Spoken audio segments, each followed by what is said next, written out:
What's up, guys? Welcome to Bipolar Boxing. Let's do a breakdown for Richard Torrez versus Guido Vanello going on Saturday night. It's a top ranked card.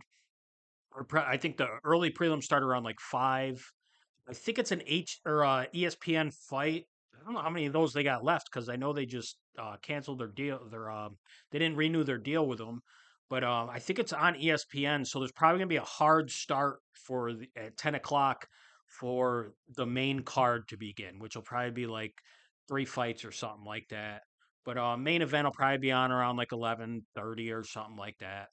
But yeah, good. I mean, Richard Torrez is the best American prospect we got in the heavyweight division. We don't have many.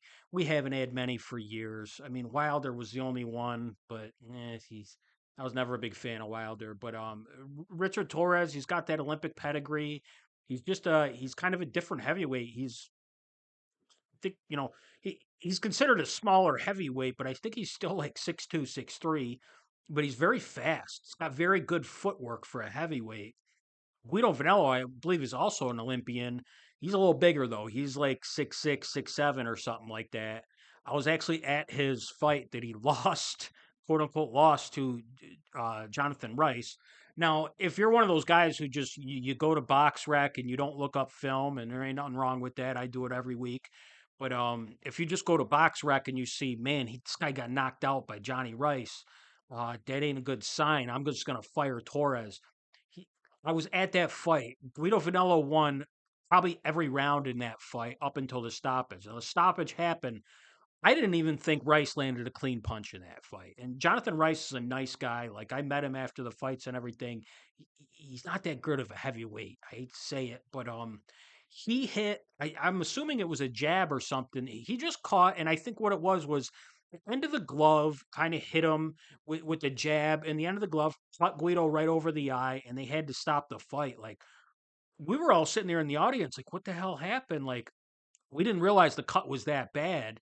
And then all of a sudden they waved the fight off and they call it a TKO for Jonathan Rice. But don't look at that like Jonathan Rice caught him with a clear punch and knocked him out.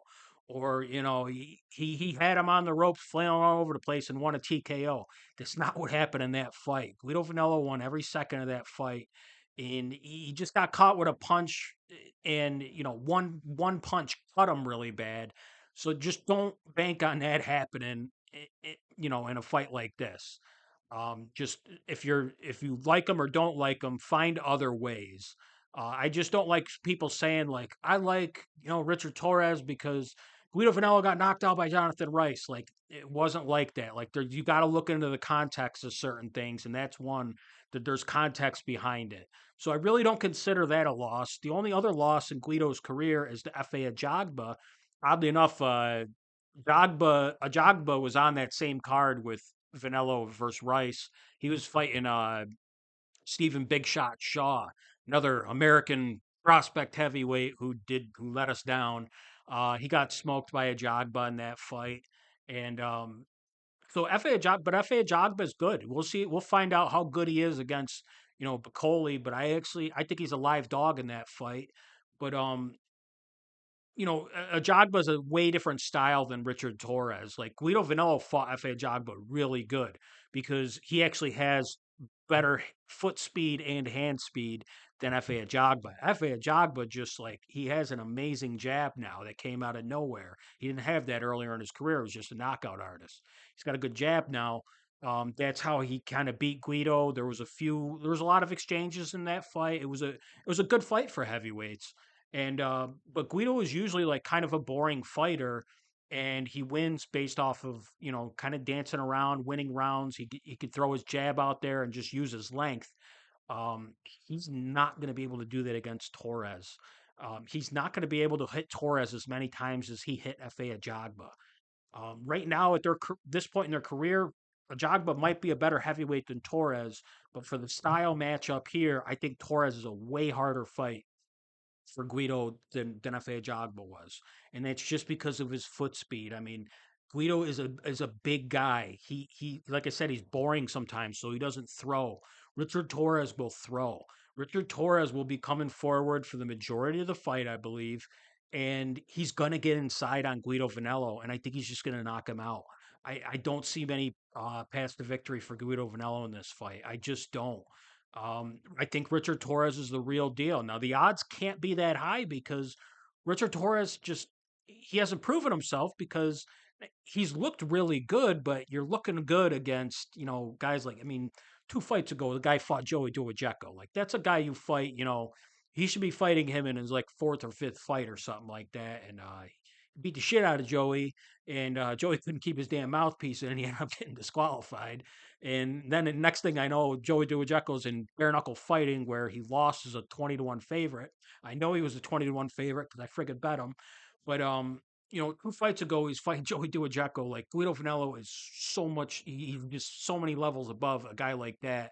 But that's the level that Torres has been fighting. So you can't set the odds too high. But I got Richard Torres at minus 170. How the hell do you not take that? Um, Look, there's a chance that he might fail, and maybe, you know, Guido is that like fringe top 15 heavyweight or something like that. And if Richard Torres loses against him, like where the hell does Richard Torres go from here? He's still got time to learn. He's a pretty young guy or whatever, but like he was kind of supposed to be catapulted, but like this could be a fight like, just I guess like kind of like Jared Anderson when they ran him into Martin Piccoli and they found out Jared Anderson just ain't that friggin' good. I think Torres is better than Anderson in that aspect. I think Torres will come through here.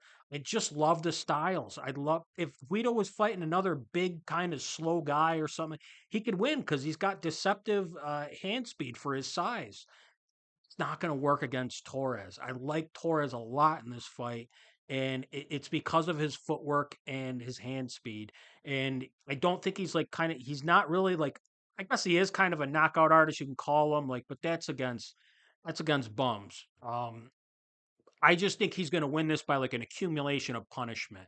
I think he's going to find out really early that Guido's got nothing for him and Guido can't hurt him. So he's going to go in there and he's going to square up and have Guido against the ropes. And I think he's going to get a standing TKO, probably round like 5, 6, or 7 or something like that. If you bet rounds, I think that would be a nice chunk of rounds to take. But just go with Richard Torres to win this fight. The price is still not that high. I got him at minus 170, but that's because I bet him. I bet him months ago, and I just keep adding them to parlays. I just keep adding them as the anchor on all these other parlays. A lot of favorites, and then I'll just add Richard Torres in there at the end. And I just love him. I love him at the price. You can still get him at like minus 250. I still think 250 is a great price. I think he should be. I think he should be a 5, 6 to 1 favorite at least in this fight. I really do. But I understand where the bookmakers are coming from. Like I said, Guido Finello really didn't lose against Johnny Rice, or yeah, I think his name is John Rice. He really didn't lose that fight. He looked great against F.A. Ajagba, and Ajagba's turning out to be a pretty solid heavyweight. So Torres hasn't fought anybody even close to that level. This is his step up fight. And Guido's got a lot to fight for here because, he lost that fight to FA. I don't know if he had a fight in between. I'm sure he did, and it was some scrub, but you can't lose against, Torres, Ajagba. If you do that, you're just going to become like, maybe if Joe Joyce loses or something like that, just put Joyce first, Guido Vanello, if Derek Chisora needs a fight or something like that, something like that. But you're not going to go anywhere in your career. And Guido's only 31 years old too. I thought he was a little older, but I checked that today. He's only 31 years old, so he's got time to do big things in his career if he wins this fight.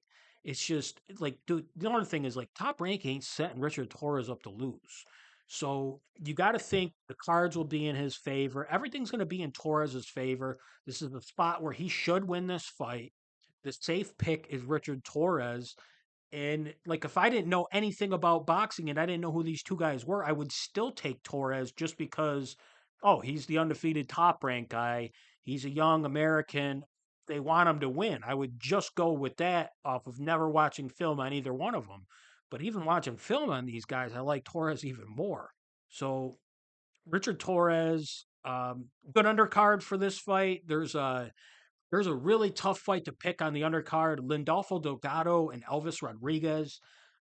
I'm leaning towards Elvis Rodriguez in that fight. I don't think I'll do a video for it, but um, Landolfo Delgado, I've been betting him a lot. You know, he's minus 10, minus 1,000 and stuff like that. And I bet him, but he doesn't impress me that much. And a lot of his wins come by knockout, and some of them he's not necessarily down on the cards because the cards are juiced in his favor all the time. But he doesn't look good in some of his fights, and he's fighting pretty bad competition. Elvis Rodriguez has been there and done that. I mean, he lost that fight to I think it was Kenneth Sims. Kenneth Sims is a great boxer. He's levels above um, Rodolfo Delgado, in my opinion, but they are trying to hype Delgado up. So scorecards are going to be in Delgado's favor, in my opinion. But I still think Elvis Rodriguez is a better boxer than that guy. And Rodolfo Delgado definitely probably has more of a chance to knock out Rodriguez than Rodriguez does to him. But in fights that are this close, I don't usually see knockouts happening. So go with the guy who you think can get. I think it's a 10 round fight. Go with the guy who you think can get to 6 rounds first. And I think Elvis Rodriguez can do that. I think Elvis Rodriguez is just a better boxer, and I think if the fight's somewhat close or Elvis Rodriguez gets a lead early, then Delgado's going to be searching for the knockout and it's not going to be there and he's going to lose a decision. That's the way I look at that fight. But I really like Richard Torres in this fight, guys. Just go to the window, and bet Torres in this fight. Don't do anything with parlays or nothing like that. Just bet a straight bet on Torres. Don't mess around with the rounds, how he's going to win or whatever. Bet Richard Torres here. And let me know who you guys think's going to win. And let me know if you guys think Richard Torres is the best American heavyweight. Have a good